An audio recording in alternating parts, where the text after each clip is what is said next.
2 seconds for support. Go for status buffer dump. What you're looking at with a telescope, of course, is the light from billions of light years away. So the further you look, the more you're going back towards the Big Bang and understanding how the universe was formed. The Webb telescope will be groundbreaking because it has capabilities that are different than the Hubble Space Telescope. We have equipment that is so much more powerful than anything we've ever had before that it's almost impossible to tell what we will discover.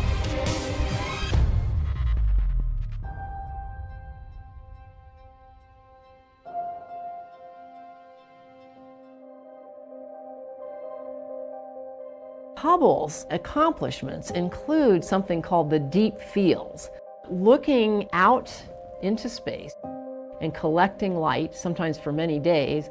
These deep fields have revealed visually to us a universe absolutely teeming with galaxies, hundreds of billions of galaxies.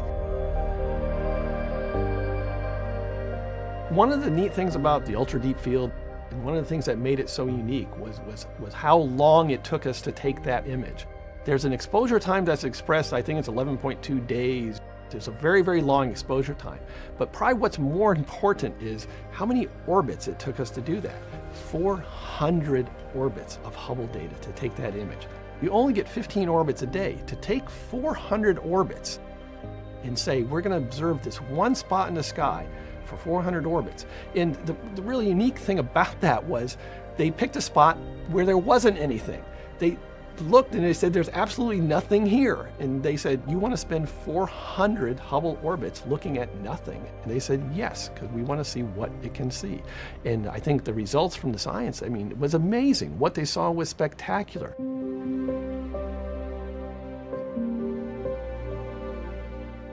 Hubble had spent 2 weeks taking pictures of empty places in the sky, and they saw they weren't empty at all. They were thousands and thousands of galaxies.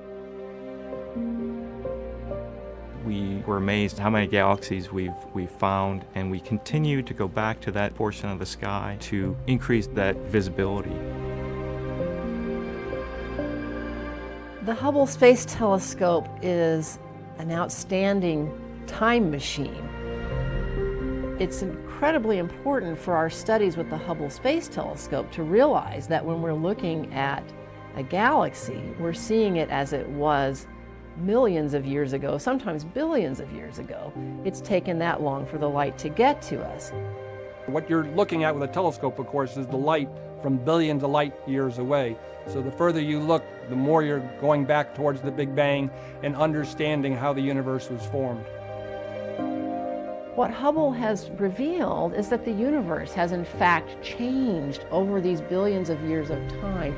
The early galaxies, the very distant ones as we see them, are simple. Sometimes they're messy looking, they're small, they haven't had time yet to form that grand spiral structure. Over time, we see galaxies actually merging with other galaxies and growing bigger and bigger, and those mergers can look like train wrecks in our Hubble images.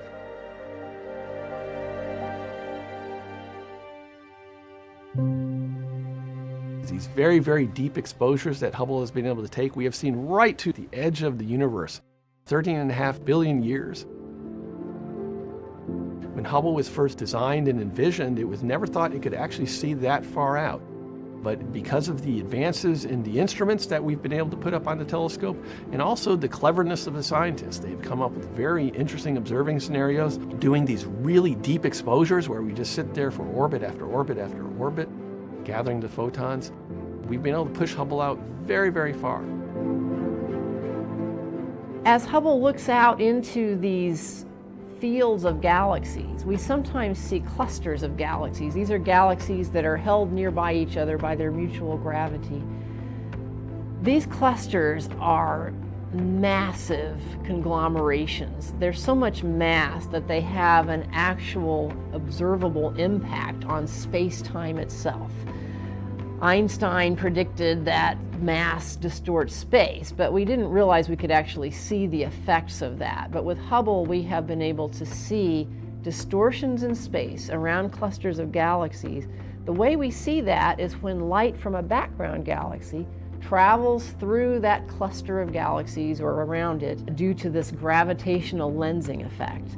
The lensing also magnifies that background galaxy, so if we look in some of these distorted arcs, we can see more detail than we would ever have been able to see without gravitational lensing, nature's boost.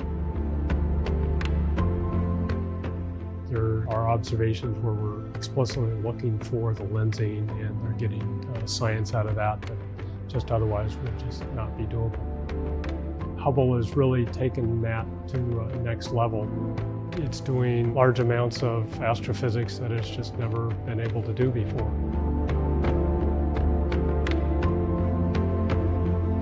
Some of what we're doing with Hubble is to prepare for the new James Webb Telescope, which we anticipate launching in 2021, which will be able to see farther into the infrared part of the electromagnetic spectrum.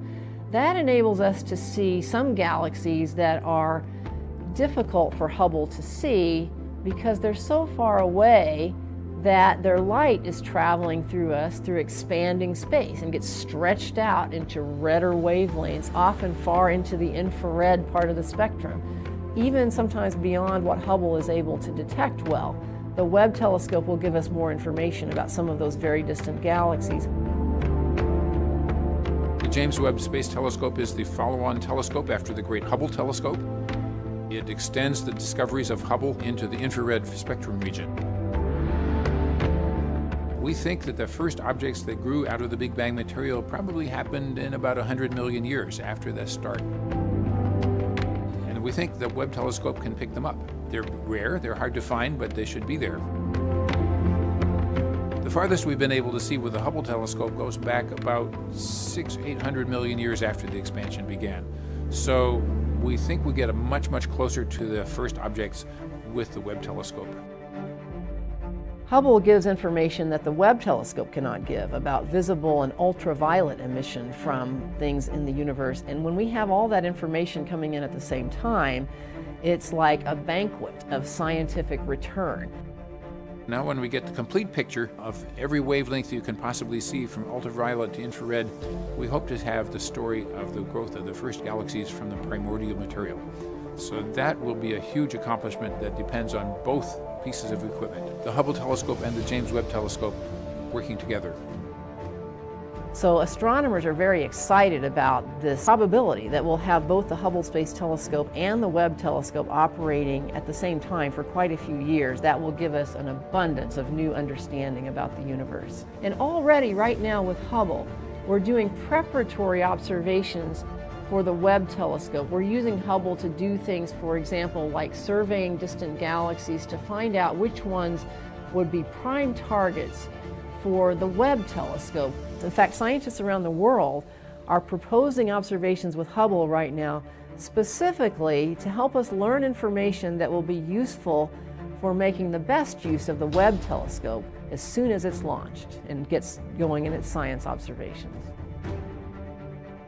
I think the Hubble telescope has been the most productive science instrument ever built. In astronomy, there's what we knew before Hubble, and now there's what we know after Hubble. They're so different. Of course, Hubble has now had a life of 30 years, so it's had a long time to make this revolution happen. So it's not all at once. It's a gradual revolution, but it's still a huge revolution. Technology has changed dramatically over the 30 years of life of the Hubble telescope. So you couldn't even have imagined when the Hubble was launched that we would have the wonderful cameras and spectrometers that we fly today. We figured out how to send astronauts, we trained the astronauts, we figured out what instruments could be put in, we figured out how to repair everything that went wrong on the Hubble, and it's still alive. It's today, 30 years after launch. And I am so thrilled to say that our people were able to do that. That's the operations team that makes this possible. It's a miracle as far as I'm concerned, because it didn't have to be that way, but they made it happen.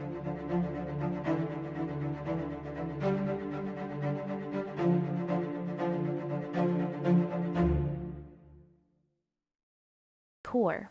Starting out at several times the diameter of Earth, this so-called sub-Neptune quickly lost its early hydrogen and helium atmosphere due to the intense radiation of the young hot star it orbits.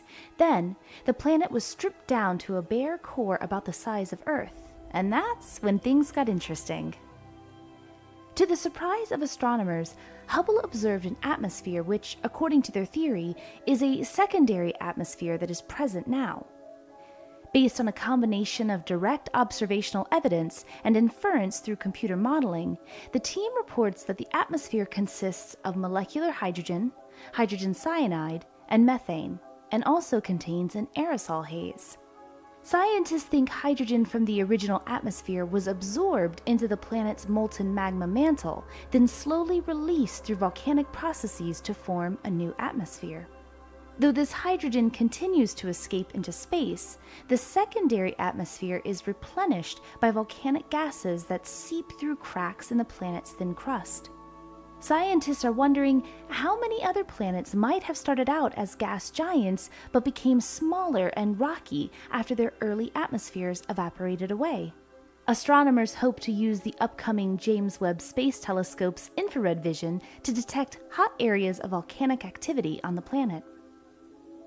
GJ 1132b might be orbiting a distant star 41 light-years away, but thanks to the Hubble Space Telescope, it just got a little bit closer.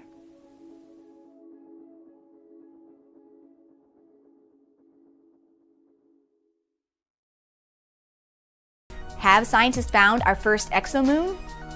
Looks like they still need more observations to be 100% sure.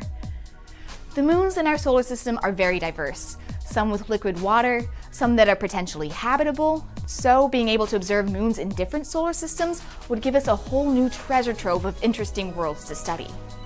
The team of astronomers from Columbia University sifted through data from 284 Kepler measurements of transiting exoplanets. A transit happens when a planet passes directly between us and its star and blocks out a small portion of the star's light, which produces a dip in the amount of light coming from that star over time, called a light curve. If there's a moon on either side of the planet, we might be able to see a second, smaller dip in the light curve. Making transit measurements and processing the data into a light curve can be very tricky though, so scientists need to observe multiple transits in order to get convincing evidence of an exoplanet or an exomoon. Out of the 284 planets the team looked at, they found one planet with an extra wobble in its light curve that might be a moon. This planet, Kepler 1625b, orbits its star once every 9.5 months, so it takes years to observe multiple transits. The team only had Kepler data from 3 transits of this exoplanet, so they sent a proposal to the Hubble Space Telescope to capture more data of this possible exomoon. Hubble can measure light curves much more precisely than Kepler, so Hubble can more definitively confirm or disprove the existence of this exomoon once it gets multiple transits. So far, the team of astronomers has collected Hubble observations of one transit of exoplanet Kepler 1625b. Hubble measured the light coming from the star over a period of 40 hours. About 7 hours into the observation, the planet started its transit, which was about an hour earlier than predicted. A tantalizing piece of evidence that the planet has a large moon, because a moon would cause the planet to wobble in its orbit. The planet transited across the face of its star for 19 hours, as expected. Then, about 3.5 hours later, a second, smaller dip in the light curve started. That right there is intriguing evidence of an exomoon. The Hubble observation unfortunately concluded before the possible moon finished its transit, so Hubble hasn't yet observed a full transit. This light curve appears like it shows an exomoon, but we can't say it's a definitive detection until Hubble observes at least one more transit. If this is actually a moon, what do we know about it? The planet Kepler 1625b is likely several times the mass of Jupiter. Its possible moon appears to be about the mass and radius of Neptune. The ratio between the mass of this planet and its moon is about the same as between the Earth and our moon, but scaled way up. Neptune-sized moons are obviously not something that exists in our own solar system, and we're not sure exactly how such a moon would form. When scientists first started discovering exoplanets, a lot of them were several times the mass of Jupiter because big planets are easier to detect, so a similar thing may happen when discovering the first exomoons. Finding planets and moons so different from the ones in our own solar system gives us a lot more knowledge of the many diverse ways planetary systems can exist. In the near future, scientists hope to use the Hubble Space Telescope to try to confirm the discovery of this exomoon. And then they'll use Hubble for follow-up observations of other planetary systems discovered by observatories like Kepler and the recently launched Transiting Exoplanet Survey Satellite, TESS. And then the upcoming James Webb Space Telescope will be able to take high-precision measurements in infrared wavelengths, which combined with Hubble will allow for detailed characterizations of a whole bunch of really interesting exoplanets and likely exomoons. So, if you like planets, and honestly, who doesn't? Stay tuned to learn about all sorts of fascinating new worlds.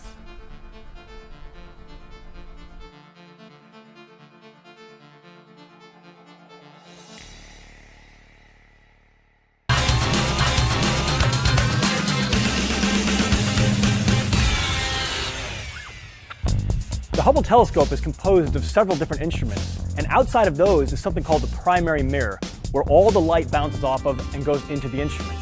That's where the flaw was. So the problem was something called a spherical aberration. What exactly does that mean? It means the primary mirror had the wrong shape. That is, it's a shallow bowl, effectively, that brings light to a focus. It's a little too shallow. It rendered the telescope fundamentally unfocusable. So it was a little bit out of tolerance on that primary mirror, and it was affecting all the instruments in the Hubble? All 5 scientific instruments on the Hubble depend on a sharp image. That's the whole point. So Hubble's sitting in the doctor's chair, and it has the eye chart in front of it, and instead of seeing the letter E, it sees the letter F. Worse, what it sees looks like a squashed spider. But it's way up in space, and you can't get it back here, so how do you fix it? Well, if you're born with eyeballs that don't quite work, you don't go and buy new eyeballs, you buy a pair of glasses, and that's the approach that we took. The wide field and planetary camera known as WIFPIC relied on light from the primary mirror. The light from that primary mirror all comes down to a focus inside our camera on a mirror that looks just like this. And this is now an opportunity for us to correct the curvature, the shape of the primary mirror right here. We simply put the same error in, reversed, and corrected. The Hubble telescope was designed from the outset to be serviced every 3 years by astronauts. Andrews, you can take it away. The camera is designed to be replaced in space. That's the one thing that was really just waiting for us to take advantage of. Looks like it's in there. Yeah, mine's beautiful. Okay. So what was the outcome? At the Space Telescope Science Institute, way down in the basement, there were a bunch of us watching. And the first image, which was of a star, looked good. So we knew right away that we had a fix. And everything that Hubble was supposed to do was now going to happen. So I think I speak for everyone when I just say thanks to you and your team for all the hard work you put in fixing Hubble, because now we have these images really forever that we can appreciate.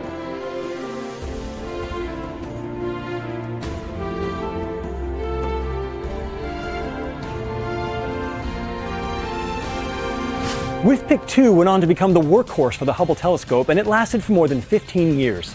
Well, now you guys can check it out at the National Air and Space Museum in Washington, D.C., and we'll see all of you on another episode of Crazy Engineering.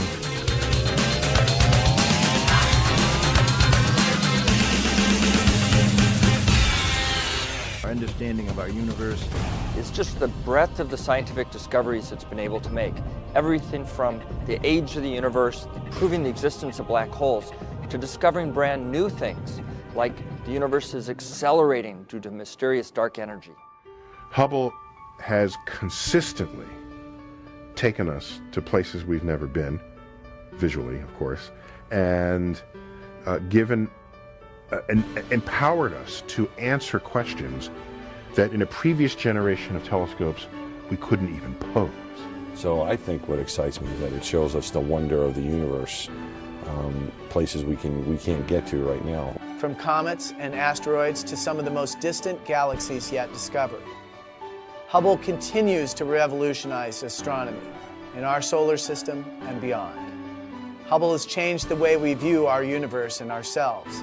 We're on a never-ending journey, and the Hubble Space Telescope celebrates its quarter century of exploration as part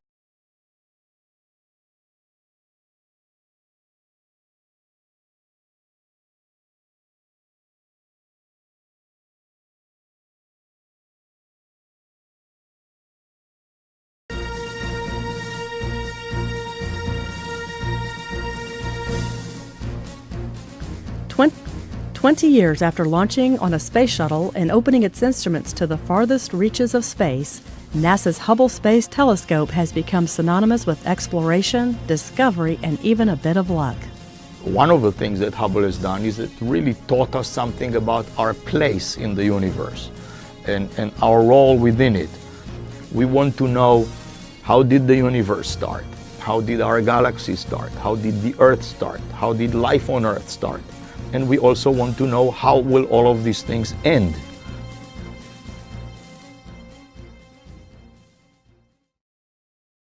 When the telescope arrived, there was a lot of anticipation because there was so much extraordinary effort required at KSC in order to assure that the telescope was going to be able to maintain in the kind of environment that it had to be, and that meant a cleanliness standard that was extremely pristine, far beyond anything that we had ever launched before.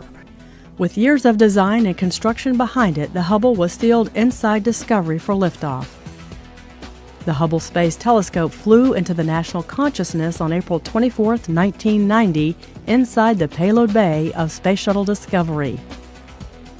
The launching of the telescope itself was a huge deal because the Hubble Space Telescope was long awaited, and it was supposed to be launched in the year that the Challenger accident happened. Hubble was different from land-based observatories because it would operate from a point hundreds of miles above the distorting effects of Earth's atmosphere. Though its 94.5-inch mirror is small compared to those built on the ground, the telescope is huge by spacecraft standards. At more than 43 feet long, the telescope took up most of the shuttle's payload bay. But as large as Hubble was, it was sent up with a tiny flaw in its main mirror. It was an imperfection less than the width of a human hair, but it was enough to blur Hubble's images and leave the observatory's potential in doubt. To find out 2 months after launch that it was launched with a misshapen mirror was crushing to NASA. When the telescope had its spherical aberration and needed glasses, we had already built expectations to the point that they were expecting to see these kind of things right away, when in fact, even if the telescope had worked, where it's going to take astronomers a considerable amount of time to get some of that data and then to see what else Hubble was going to find that we didn't know about. The telescope was quite powerful even with the flaw, but NASA knew it would have to fix it. So engineers set out to build Hubble a set of contact lenses. So I think that was probably our biggest challenge, was to try to make people realize that these things were still going to happen. We just needed a little time to fix this problem. Being able to restore the Hubble Space Telescope's observational capabilities was incredibly important to the agency, and they put together a great plan to do it. Astronauts made 5 back-to-back spacewalks during the repair mission, a first. They spent more than 35 hours working on the telescope in the payload bay. The Hubble repair had effects reaching beyond the telescope's health as well. This mission wasn't just about restoring the Hubble Space Telescope, it was about whether NASA had the capability to go off and build the International Space Station. The problem was fixed to the extent that it never occurs to anybody to even think about it anymore, because the results are just so dramatic from the Hubble.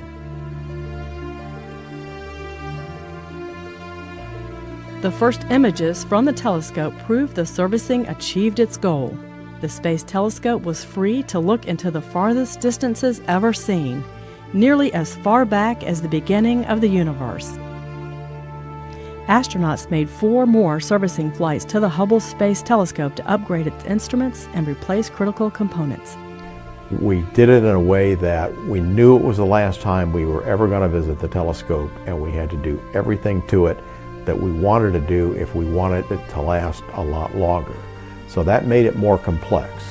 And when the mission was over, the feeling was we'd done it. They had seen different worlds for the very first time through the eyes of the Hubble Space Telescope, and it's really expanded the general public's view of the universe, how the universe began, what the ultimate fate of the universe is going to be. It has ignited, it just has ignited the imagination of the collective American public. The Space Telescope repaid each mission with more incredible views of space that all could see and appreciate. Hubble observations astounded researchers by showing the universe was not only expanding, it was speeding up. Imagine your amazement if, when I throw these keys up, you would suddenly see these keys accelerating towards the ceiling. This is what we discovered. This was extraordinarily surprising, and it led to this notion of dark energy that is pushing on the universe to accelerate. Once we began to get things back from Hubble, the scientists were beginning to see physical processes going on that they didn't really understand and hadn't been able to see before. 20 years after opening a new eye on the universe, Hubble continues to dazzle by reaching farther back in time and space. The light that we're just now receiving from some of these galaxies and different objects show younger and younger galaxies and stars, the light for which, when they left that galaxy, the Earth hadn't even been formed yet. That's how far back in time Hubble is seeing. We're talking about questions that a few tens of years ago we didn't even know to ask. The whole thing is a very storied program from the very first launch until the last servicing mission. There are more questions for astronomers to answer, and Hubble will remain in orbit to answer them for years to come.